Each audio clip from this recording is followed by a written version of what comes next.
Friday in the Hasidic community is of course a very special day as the entire neighborhood prepares to close down for Shabbos, the holy day. Seeing the rhythm of the day starting as more of a normal day and then the increased tempo as everything prepares for Shabbos and then slowly winds down as Shabbos begins. Recently, I had the opportunity to spend the entire day in Williamsburg in order to give you some of that feel of Friday in the neighborhood.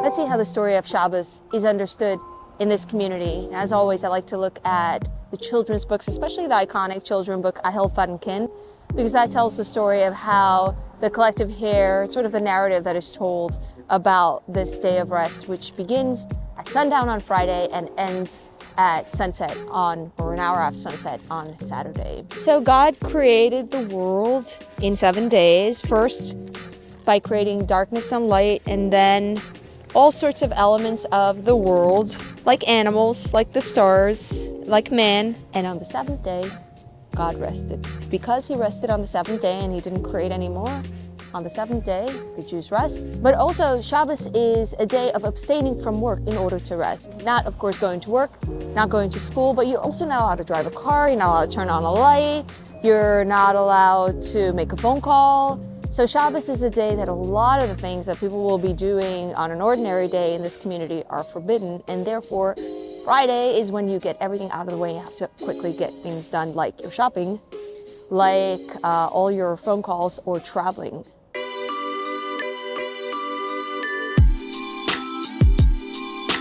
Okay, Friday is a half a day. What do we mean by half a day? It means the first half of the day, usually until noon, people work, the schools are open, and the second half of the day, everything closes or everything starts to rush in preparation for the closure of Shabbos, and everything goes into sort of the pre-Shabbos mode, which is an Eve of kind of mode. The morning on Friday, we see in the streets pretty normal activity, but also something I really love to see is the little children leaving school will be wearing a special costume, usually the costume of the adult man or woman, because they are dressing as Shabbos Tata, which is the Shabbos father, or Shabbos mama, which is Shabbos mother. It's very profound to me that the children are role-playing adulthood every week in school, and I think it has a very strong influence in modeling to the children their future and the importance, of course, of Shabbos. Friday essentially ends when Shabbos begins, when Friday night begins. So on a summer Friday, it is very long because sundown is very late, and Shabbos begins very, very late, so it's a long Friday, and that's the Friday we saw in one of my other segments where the children are out for a long time trying to pass the time because they're out of school. Winter Fridays are much shorter. The streets are fairly empty because it's a short day, and by 4:30 it's Shabbos and everyone is really, really rushed. Okay, this is the text I get telling me when Shabbos begins, different time each week. This week it's 4:25 that it starts and it ends 5:29. It's a different time each week depending on how long the day is. This is the music of Friday. The honking is madness. Part of like this last minute energy is everything's like starting to close down and everyone needs to get their errands done. First stop is the candy store, of course. I'm pretty sure this glove only has 4 fingers. No, it has 5. I thought it was for Mickey Mouse. This is Beanie's Crunch. In the winter on Friday, Shabbos starts early, the sundown is early, and then the meal is early and the night is long, so you kill the time by eating Beanie's Crunch, clementines, and popcorn. I do that, used to. It has a kind of a caramelized, melted sugar and browning it that crumbles in your mouth. How much are the ones with the cherries? 15. All right, I'll do the cherries. I only had a 20, you didn't have change. Anyway, after a whole kerfuffle, somehow I didn't pay for any of it. Someone paid for 15. I have beautiful flowers. Shabbos, I'm happy with the cherries. What do you think? It's pretty, no? We gotta get for Shabbos something very, very important is cholent. Cholent is the stew that you eat for Shabbos lunch. It is very heavy bean, barley, you'll see, and beef. We're gonna get the good stuff. We take some beef cholent. We add kishka and potato kugel. Ta-da. So we have, this is cholent, the stew that you eat for Shabbos lunch. It cooks for a really, really long time. A lot of people start cooking it on Thursday. It's made with beans and often barley and beef, usually, or chicken. It's usually also accompanied with a kugel, potato kugel, so this is like ground up potatoes. And also kishka. Kishka used to be intestines. The word kishka is literally Yiddish for intestines, because it used to be you take the intestine, you stuff it with breading, and the breading would get the flavor of the intestines of the animal. But the kishka now is just made in parchment paper with a lot of flavoring. The kishka is actually sweet, very dense. For some reason, I think of polenta. It's, you know, this is like chili for Jewish people, and there's a whole cult around cholent and getting cholent right. Shabbos. Oh, thank you, thank you. All the best to you. Yes, thank you. Maybe we'll be very happy if you come here in this area. Yes, All the Shabbos with us together. yes, thank you. I'll have a gefilte fish. One slice gefilte fish. Let me show you. This is gefilte fish, the famous, infamous Jewish fish. Gefilte means filled. Just like a kishka, it's like making the most out of meat in a time where there wasn't a lot of meat, and this is for fish. It's gefilte, it's filled with breading, and eat it on Shabbos, although its reputation goes far and wide as a not so delicious Jewish fish. But the Hasidim do it right. So on Friday, it is customary to eat what's called toyameu, which is a taste of Shabbos by eating foods that are special to Shabbos. So we're having gefilte fish and chrein, which is like beets and horseradish ground together. And we're just gonna have this toyameu now for Friday. Oh, it's cold. Two things we get, challah and a little bit of rugelach. All right, thank you, Shabbos. Wherever I go, people now know me. This is the real deal, see? A lot of people think rugelach, they think of the croissant style, but you see my rugelach here in this shape, all the chocolate gets candied. That's how I like it, when it's crispy on the outside and nice and soft. It's very crispy on the outside. This is my challah. I have a little baby challah. I have a bigger challah at home. Okay, it's 3:15. We've been here for a long, long time. We're starting to see the streets are much emptier, but also some people have emerged in their weekend clothing. The hat, the shtreimel for Shabbos as well. So we're starting to see the slow change all around. We shop for a ton of things, most of which I've eaten. Usually people are buying the traditional foods of Shabbos, the challah, the fish. There's a lot of shopping happening on the main street, and of course the flowers. All of it is going to be had on a white decked Shabbos table where the entire family has 2 meals, Friday night one and the second one on Saturday for lunch.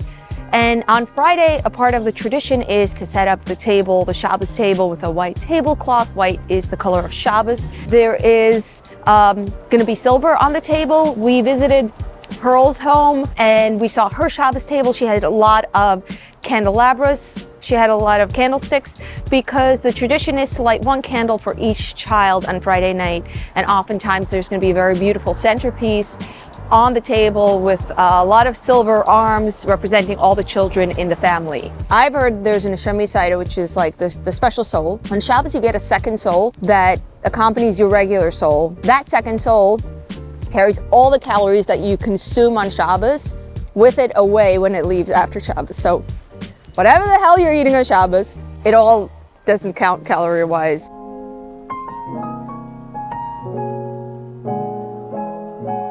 Last on the shopping list, very, very important when you're shopping for Shabbos, is buying the newspaper or media. Let me show you. See, the newspaper stand is a mess because everyone's been taking the newspapers and the magazines, but on Shabbos, you're not allowed to make phone calls, so you're not allowed to call a hotline and listen to the news, which is what people like to do a lot here. That's a big kind of Hasidic version of the radio. You're not allowed to use computers or read on your phone. If you have a phone or on a device, you're also a lot more limited because you're not making phone calls. So it's a day that you're sort of looking for entertainment that is allowed. And a lot of the entertainment people turn to is the newspaper or magazines. You work here? Yeah. In the grocery? Yes. You work on Shabbos? No, now we're finished. You're finished. All of the workers who are not from the community, many of them Spanish, know what Shabbos is.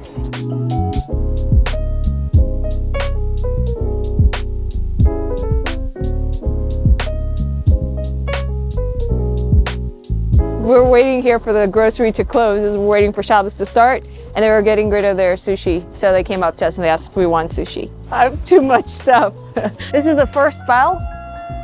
There you go, another bell's gone off. 15 minutes before Shabbos. That is alarming people that Shabbos is almost about to begin. So people are always gonna ask themselves, is this the first bell or the second bell? It's actually the first. One of the rules of Shabbos is you're not allowed to carry items in a public space. So carrying stuff like my bags, you're not allowed to do that on Shabbos. It's considered work so long as it's in a public space. Now there is a loophole around that. You are allowed to carry in a public space that's been encircled in a line called an eruv, which sort of turns a public space into a private space.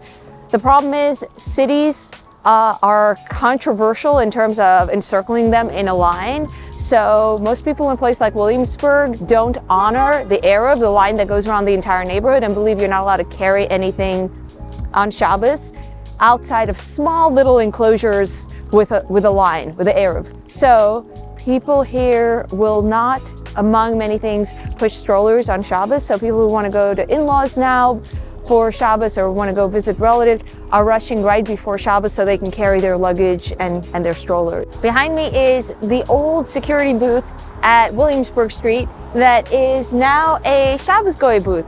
It is for Shabbos only. It is staffed by a Shabbos Goy. A Goy is a Gentile. So Shabbos Goy is a special Gentile who is available in the neighborhood at the service of the local community should there be a need. Let's say you're not allowed to turn on the light and you emergency need light to be turned on in the dining room where you have the meals, or let's say it's really, really cold and your heat is out and you need someone to turn back on. You're not allowed to do it yourself, but you are allowed as a loophole to gesture to a Gentile to do it for you. So in this booth, we have a Shabbos Goy waiting to serve the community in case there should be a need on Shabbos, and the rest of the time, I haven't seen anyone in the police booth here.